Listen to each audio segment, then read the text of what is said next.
It's time to get all set for Sunday, a podcast for busy and distracted Catholics with your hosts, Scott Williams and Jeff Traylor. When I hear the coffee brewing, I think, what the heck we doing? Because I got barely any sleep last night.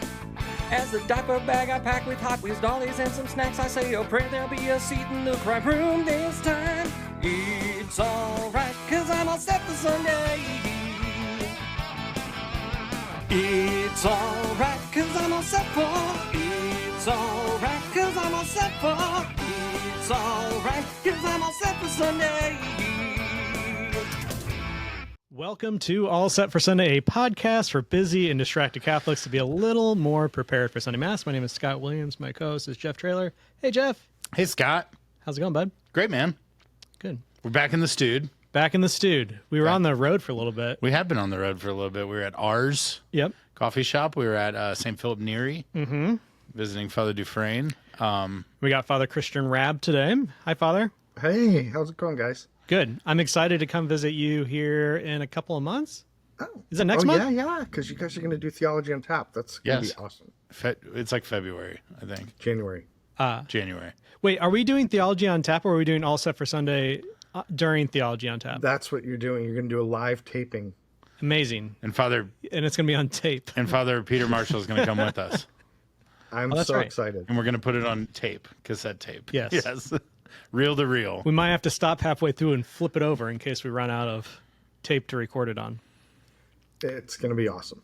So Father Christian, for new listeners, Father Christian is a Benedictine priest of St. Meinrad and is also the associate pastor at St. Joseph's Parish of the Diocese of Evansville, the Evansville Diocese, right? In Correct. Jasper, Indiana. Did I get most of that right? Yeah. Yep. Professor at St. Meinrad Seminary. And yeah, we also have another special guest today. You do? Yeah, behind the scenes here, we're joined by Ezekiel.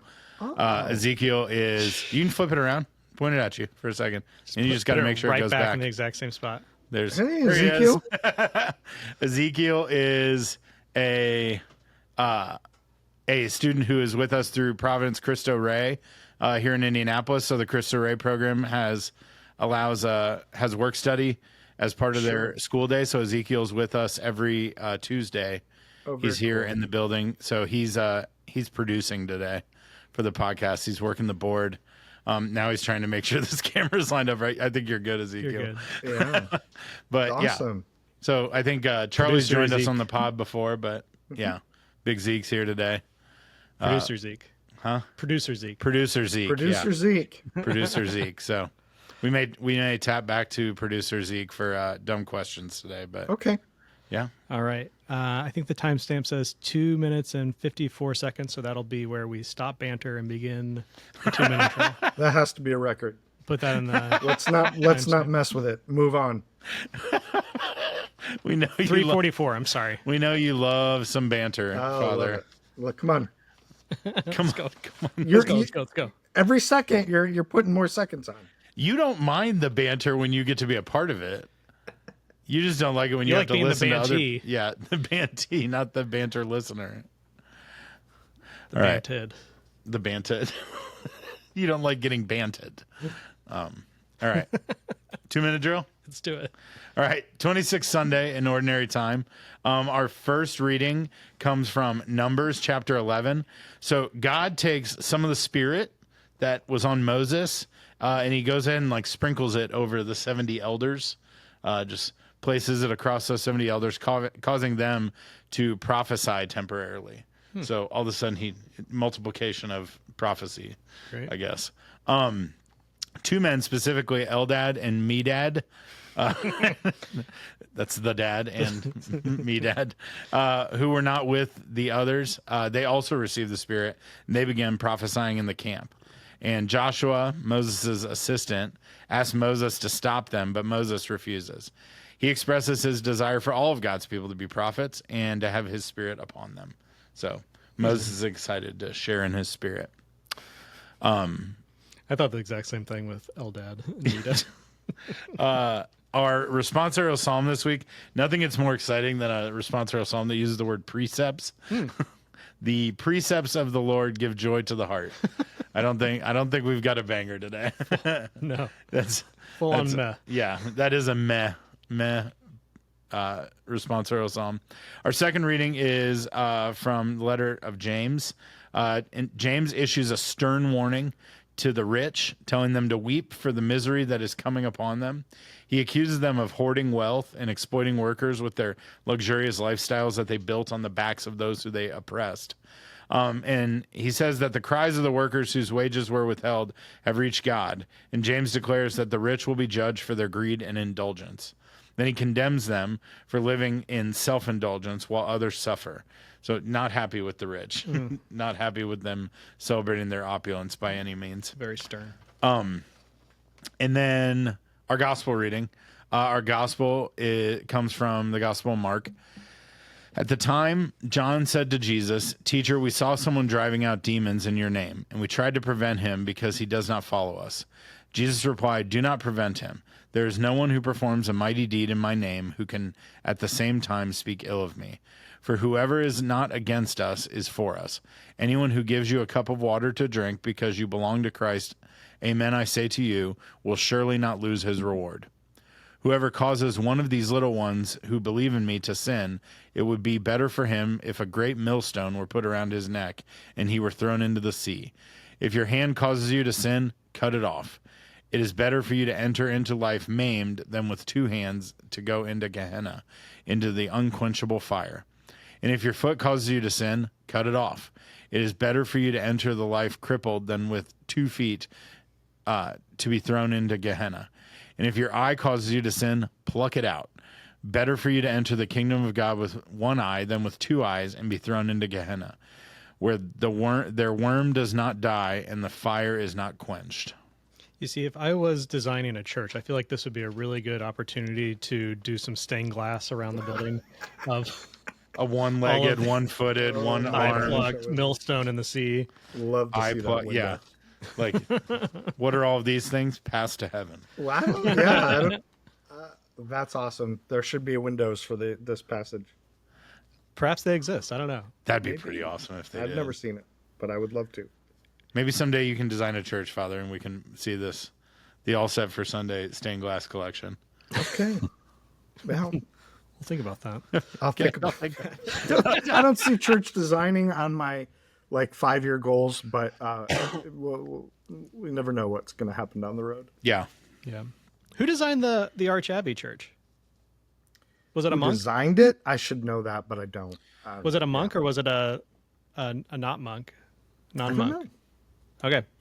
Well, anyways. You've given me a pretty comprehensive tour of St. Meinrad. I'm a little surprised that you don't know. I don't know who the architect was. I really should know that, but I don't. I'll have to find that out. Well, did Jeff get anything wrong, Father? No, Jeff did an excellent job summarizing and reading. I'm so good at it. It only took me 3.5 years, 4 years, whatever it is. Yeah. But man, I'm nailing this. Good job. I've been nailing it. Proud of you. Thanks. Father Christian, what are you preaching on this weekend? The Meh Psalm. Really? Yeah. No way. Yeah. That's amazing. We never get somebody preaching on the Psalm. I don't do it too often. If it's you, if it's anyone, it's going to be you. I love it. Yeah, I'm going to preach on the Psalm. The precepts of the Lord give joy to the heart. Are you gonna start off? Is this going to be like a graduation speech where you start off and you're like, Webster's Dictionary defines precepts as? I think I'm going to start out by talking about how one of my friends likes to classify the responses as bangers or meh, and that this is a meh. So I think you guys are going to be in my homily this week. Can our biggest this was a takeaway meh today? psalm. I was waiting to see what you said, if it was meh or banger. Now I know, so now I know what I'm going to how I'm going to start the homily. Can my biggest takeaway be that we're friends? That's exciting. Why precepts of the Lord bring joy to the heart? I'm really drawn to that idea. I think because, when we're talking about the precepts of the Lord, we're talking about law, more or less. I'm not going to get into the Webster's definition. You could, if you wanted, parse the difference between precepts and statutes, but we're not going to do that. We're talking about the law of the Lord. And I think that when it comes to what a lot of us think of as the law of the Lord, we come up with a lot of rules, right? So we might think about how, we got to go to mass on Sunday or whatever it is. Think about the 10 Commandments, think about this, think about that. And then just the idea that the law gives us joy. I think that's maybe something we could benefit by really meditating on, because I think a lot of times when we hear about, did you lose me for a sec? No. Okay. A lot of times we think that the rules are I mean, either your dumb. connection's fine, but I'm trying to tune into the hot. No, I'm kidding. Yeah. Still stuck on precepts, but here we go. The rules are either dumb or they're a drag. Like that's, I think, where a lot of our brains go. So Yeah. That's the fair. fact that I am supposed to not eat for an hour before mass, it's dumb. I don't get it. The fact even that I'm supposed to go to mass every week, maybe I think it's dumb. I don't get it. I think more widely, like there are people who say, oh, I want to get married on the beach by my friend who got licensed through the internet. Why the church says I can't do that? It's dumb. I don't get it. So you have like a lot of rules that people just think are dumb, or you have rules that people think are a drag, which they might understand a little bit better why they're there, but they still think they're a drag. So, the church or God says I shouldn't overeat. I can't just sleep with whoever I want to. This is a drag. Like it's stopping me from doing maybe what I want to do. Or maybe the law of the Lord is telling me to do stuff that I don't want to do. Like, get off the couch and go, help the poor or something. So the rules, the law might be something that we think is dumb or a drag. And the psalm is telling us that they actually give joy to the heart. And what does that mean? So I think that's what I want to unpack, that the Lord understands our nature. And so anything that he gives us as a precept is really because he wants to see us flourish. They're not for his own, selfish need to be whatever, like he just enjoys telling people what to do, right? It's always, any law we have is because he understands our nature and he's given it to us for our flourishing. So that's kind of what I want to unpack in this homily. Yeah. Great. I mean, bold move.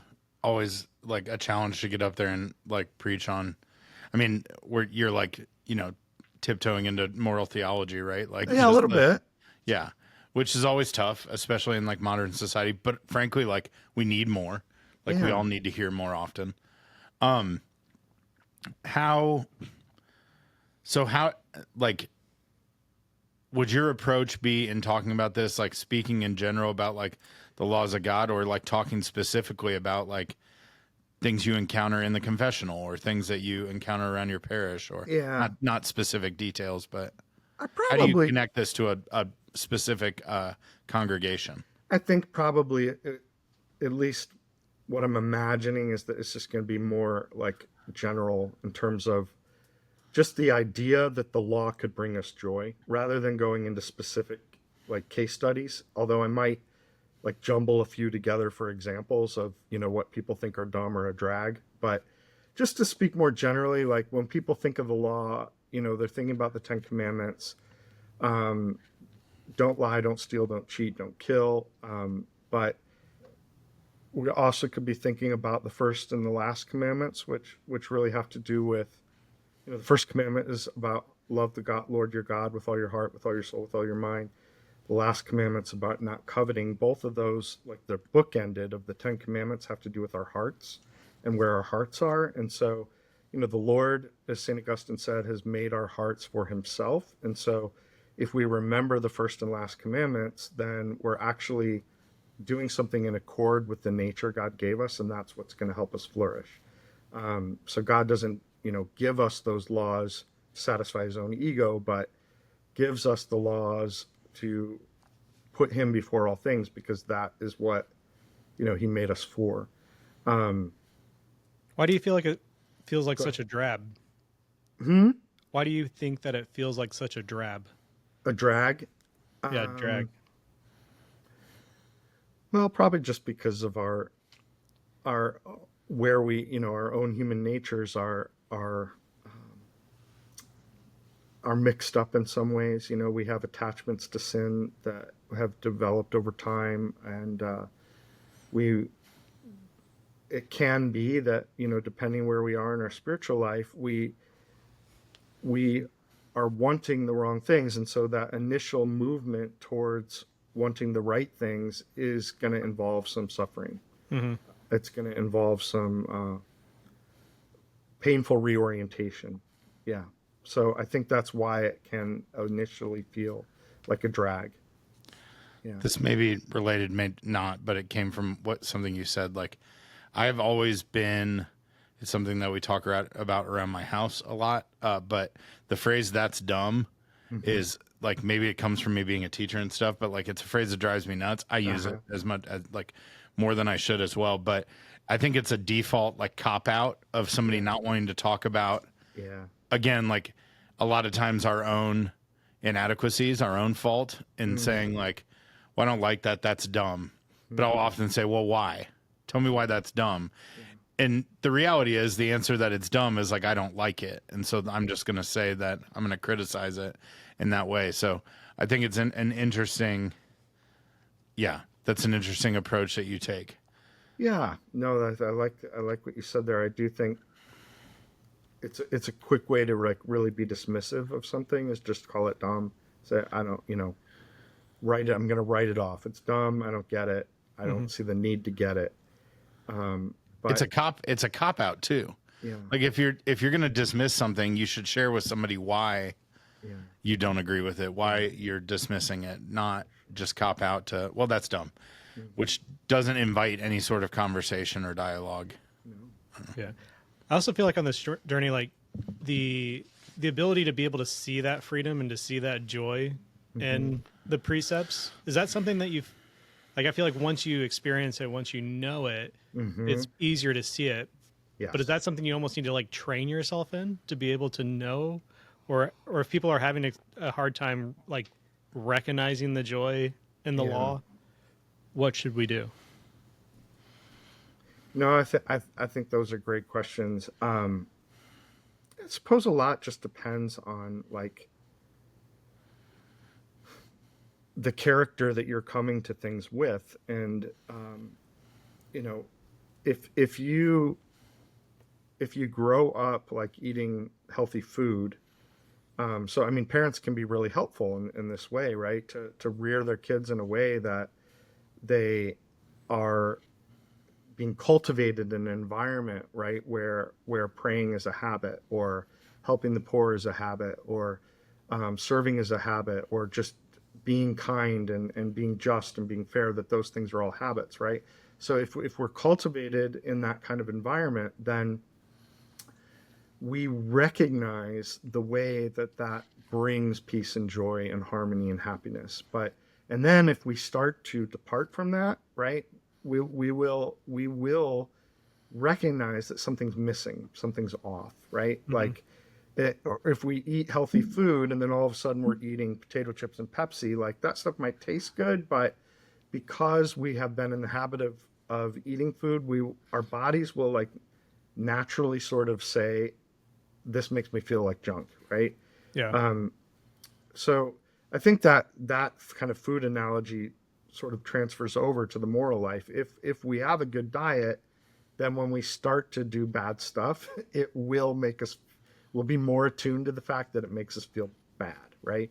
Yeah. But if we've grown up, like, just eating, Cheetos and drinking Grape Crush, then Heck yeah. then those first few meals where we don't have it, it's not going to be so nice. And that's really where faith a lot of times comes in. We have to say, okay, I don't feel this in myself, how this is helping yet. Yeah. But I trust the one who has given me this law. Mm-hmm. And so even though I have come to this place where I don't yet have this desire for this particular good, I know enough about the person who is telling me this is good that I trust the law they're giving me. Yeah. I mean, just this morning, my daughter, she's 3, was reaching into like a drawer, and inside that drawer had an apple cutter, a potato peeler, and several other sharp objects that could have hurt her. And I like, reacted quickly, and I was like, no, don't touch that. No, don't, like, stop. You can't just reach your hand. And all she wanted to do was play with this juicer thing. We don't even have any lemons to juice, but all she heard me say was like, you can't do that. So what I actually, like, I caught myself in, and I said, listen, sweetie, I'm not trying to be mean to you. I said that to you because I love you, and I don't want you to get hurt, because inside of this drawer are things that can hurt you. And these are the things, and this is why they're sharp, and this is the danger of it. But I feel like sometimes there's so much misunderstanding of what the laws are and why they exist, and we don't always see this is the law because this could become the outcome of it. Mm-hmm. Yeah, being a parent teaches you so much about being God, doesn't it? Among other things. Yeah. Yeah, and as well as all the shortfalls to being that. Well, yeah. I mean, and that it's like, oh my gosh, just get to a point where kids are adolescents and they whatever might not want anything to do with you or whatever, and it's like, oh, I know what God feels like. Yeah. Can I ask you one more question? This is probably a transition, borderline dumb question. Is this a homily you're excited about? Yeah. Okay. I feel like usually, like, not to say like you've given us really great content, but usually I feel like you're all jacked up and like excited, and you just seem a little more mellow today. Oh, maybe you're just a little more demure. I don't know, but Maybe need some more grape soda. yeah. Oh well. Okay. It's okay. I'm not saying a negative.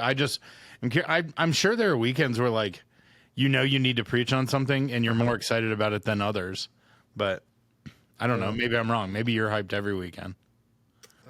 Yeah. You are preaching on the responsorial psalm, so you must be excited. So what you're saying, Jeff, is I'm just like a mellow bore today. Is that what you're saying? That I didn't say bore, but you are more mellow than I would. maybe I've just become more relaxed and with the podcast. Yeah, maybe being an associate pastor has changed you. Maybe. Yes. All right. Do you hear all that? Are you ready for dumb questions? Can we hear what? Oh, I'm just getting a lot of stuff in my mic. Oh. I might be I think people where I am, I think people are moving chairs upstairs, and it's coming into my microphone. So We're not hearing it. So good. All right. Ready for some dumb questions? Yeah. Speaking of moving on, like furniture, I was trying to get you. The segue? Yeah, we haven't had to, you haven't really crushed a segue in a while. Well, last week. Last week, I got a fine compliment on You did, a yes. segue. All right. Dumb questions. First dumb question. I've actually been holding on to these for a couple weeks, but we had Vanilla Ice. Yep. And then last week we had the Antichrist. Yep. And so it's going to be a little more boring this week, everyone, just to let you know. But we did have Well, you do have a very boring guest today, so I think people are. By this time, if they've been listening this long, their expectations are down. It's like, so. this is a jazz episode. Hey, guys. It's cool, jazz. All right. Jazz, that's perfect. Ezekiel plays bass. I said jazz, he lit up. He was like, all right. All right. This first one is a write-in from a listener. Hey. We have fans, turns out. They send us messages every once in a while. So I'm just going to read what she wrote. First, thank you for creating an amazing podcast. Oh my gosh. That has my family better prepared for Sunday Mass and grow closer to God through it. Your show has also helped my sister and I support each other through our faith development while living an ocean apart. Shout out to my baby sister, Gidget, for introducing me to the podcast. Hey, Gidget. today's the day I found out Gidget is a name, and I think that's awesome. So Gidget, you're my favorite Gidget in the whole world, and I'm very excited about that. That is a fun name. Dumb question for you, Father. This one's actually a little tricky, so pay attention. Okay. This isn't dumb like from my brain. This is Wait, you think it's actually pronounced Gidget? G-I-D-G-E-T. I'm guessing it's Gidget. Gidget? What? Stop it. Now, there he is. It's French. Now he's back. Gidget. Gidget. I mean, probably. I'm sure it's... Ocean apart. No, I'm... Like Tarjay? Okay. Dumb question. Is it okay to choose to watch live stream Mass from home rather than going to physical Mass? I know if I'm sick, it's okay. However, I currently live and travel in Europe and sometimes cannot find Gidget's here, not in Europe. And sometimes can only find, and sometimes cannot find a Mass in English. Or I show up to a church at the times posted online, only to find Mass times are different depending on the season. I even accidentally attended a Lutheran Mass thinking it was Catholic in Germany because my Google search didn't translate correctly. That was probably a surprise. Yeah. And I wonder how far into it was a surprise. That's funny. Also, there are times I feel like I get more from the homilies from stateside churches than I do from some of the ones overseas. Any thoughts? All right, Father. Sure. Is your answer sure, or do you have thoughts? Oh, I have thoughts. I have thoughts for sure. I have thoughts. So, first of all, the thing she mentioned about accidentally going to a Lutheran church or just being traveling all day, couldn't find it, or maybe being sick.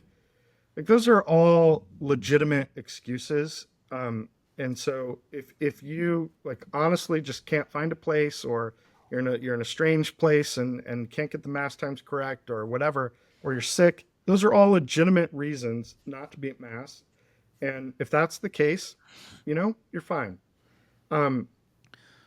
So then your option is stream a Mass, pray a prayer. Well, so this is what I want to say is that streaming a Mass is never a substitute for going to Mass. It's never a substitute. So if you're excused, you're excused. But we never substitute streamed Mass for regular Mass. So if even, for example, when back in the pandemic, when we couldn't get to church, no one was obligated to watch Mass live stream. Got it. It was an option as a way to honor the Sabbath, but it's not, it never substitutes. So watching something on TV never substitutes for being there in person. If you are unable to be there because you're sick, or because you're caring for your kids and they're sick, or spouse, or an elderly parent, or whatever, or you're just happen to be you're traveling all day and you thought your plane was going to get in a certain time, but it got delayed and you just couldn't get there. Those are all legitimate excuses. And when you're excused, you're excused. We don't substitute what's on TV or on the internet for going to Mass, because they're actually not the same thing. Okay. So if we want to watch Mass on TV or on the internet, that can be considered like a pious practice where we would be, just developing our spiritual life, or it could be a way of, learning things because there's a preacher out there we want to learn from, or if we're sick, it becomes a way to still honor the Sabbath, but it's not the required way. So if we're sick, I don't have to watch TV. You think about the church's rules, right? They weren't invented in 2020. You have to think about, what going back all the way through time, or what would be the rule for somebody who didn't have a TV or couldn't afford a computer. So if we can't make it to Mass, the church says we should still do something to honor the Sabbath, but it doesn't have to be watching it on TV. It could be praying the rosary. It could be opening up your Bible with your family and reading scripture that way. So I hope that makes sense. That was a good answer. That was a good answer. I would say, in that scenario, if you're a podcast listener, go ahead and Don't waste listening to don't exchange listening to the podcast for going to mass either. Go ahead and find you something else that's a little more enriching than this. But Yeah. all right, that was good. Thank you, Father. Sure. Wait, where does prayer of spiritual communion come into that mix? So a prayer of spiritual communion, again, it is something we can do if we are unable to go to mass for a legitimate reason, or if we are at mass but unable to go to communion for a good reason. Because, for example, we're not in a good state of grace, or because we maybe ate too soon right before mass, and so we wouldn't be going to communion because we didn't have the fast. So those could be reasons to do a spiritual communion. You can do a spiritual communion on your own at any time without watching TV.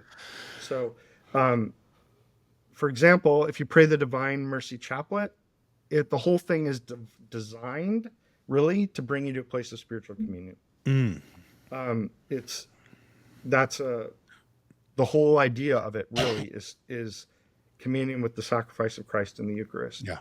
So I do love a good Divine Mercy Chaplet. yeah, spiritual communion is we can mean two things by that. We can mean like the communion we do at Mass when we don't actually receive the sacrament, or communion we participate in at home because we can't go to church. In no circumstance is TV or the internet a necessary medium for spiritual communion. Got it.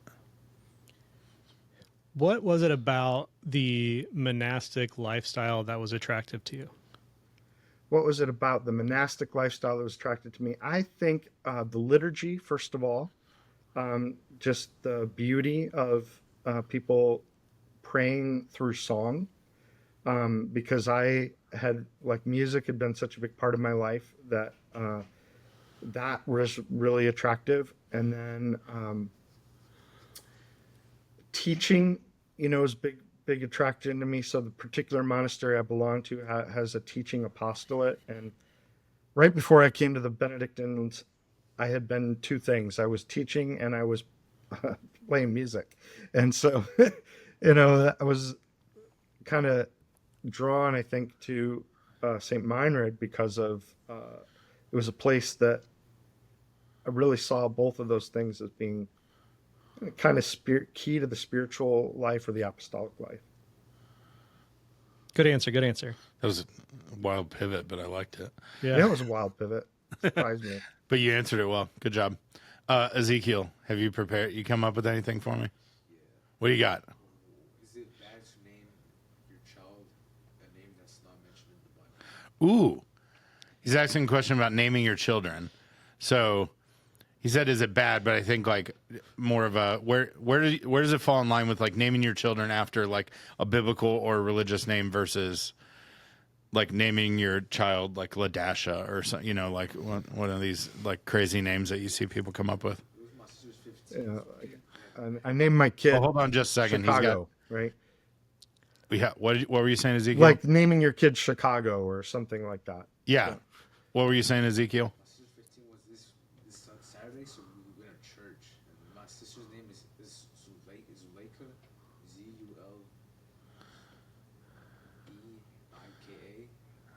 My mom looked it up before she added it. And this is me too, but it's not mentioned in the Bible. I remember. So he was saying it was his sister's 15th birthday. Was it her quinceañera? Yeah. So her quinceañera this weekend, but her name is Zuleika. But he was saying it's not out of the Bible. Are you just looking for a reason to tell your sister you're better than her? Ezekiel's a good biblical name, isn't it? Yeah. The priest was saying something about it? About her name not being biblical? Oh. I've heard this question being asked, but I don't think I've ever been asked it before. I think if you dig around enough, you'll find something somewhere about the church encouraging people to name their children after a patron saint or something from the Bible. But as far as I know, it is not a requirement. And I'd be willing to probably bet money on that. I wonder if there was any connection with choosing a confirmation saint where that does need to be a recognized saint, perhaps. Yeah, you can't choose a confirmation saint. You can't like pick just a random. Todd. Can't have the word hot dog as my confirmation name. Ooh, I was once at a confirmation retreat for my nephew, and people were going around sharing why they chose their confirmation names. Yeah. And one of the girls there said, I chose Helen because there was this amazing woman named Helen that I grew up next door to, and I'm sure she's a saint. I was like, well, that's different. That's yeah. Well, if there's a Saint Helen, I guess it's fine. There is. Yeah. I saw this. I don't know that we have an There is answer, a Saint Ezekiel, Helen. but Ezekiel, good, strong biblical name. I think you. That win. was a great question, Zeke. Do you mind being called Zeke, or do you like Ezekiel, or does it matter? He doesn't matter. mind. Yeah. It is good with either. Okay. I saw this thing on the internet. It was a TikTok, Instagram, and I get confused every time he says this because it was probably on Facebook. saw it on LinkedIn. And really, you shouldn't just like take any name from the Bible, right? I mean, you don't want to just like name Satan. I mean, he's in the Bible. Yeah. So it should be like a biblical hero or a saint. But it was this really funny thing. It was like 2024 boy Catholic or 2025 boy Catholic names, and it was like Carlo. yeah, all of these. But then the last one was Martyrs of Korea. That's funny. That's funny. This is my 17th kid, Korean martyrs. You definitely don't run out of names. Yeah. So yeah. So when biblical my names good, my but maybe dog be- had puppies a few years ago on the feast of Charles Lawanga and Companion. So for a while before I had names for the puppies, I was calling them Charles Lawanga and Companion. Yeah, I was gonna say biblical names are great, but beware of your friend named Judas. So Yeah, exactly. All right, Father. Thank you so much for joining us on the show. Can't wait to road trip down to Jasper. That'll be fun. I'm really looking forward to Is it at that German restaurant? No, it The will Schnitzelbank? be at St. Benedict Brew Works, Oh, ooh, okay, even better. Great. deal. We'll be there. Jasper location. They have more than one location, so we'll be at the Great. Jasper location. Thanks It's gonna be again, Father. great. Yeah, Super we're excited. Yeah. Wait, don't they have another location at Ferdinand? They do. They have one in Ferdinand. I think they have one somewhere else too. Oh. Maybe Rockport or something like that. Yeah. No free ads. All right. Thanks, Father. Bye, Father. Bye. Bye bye.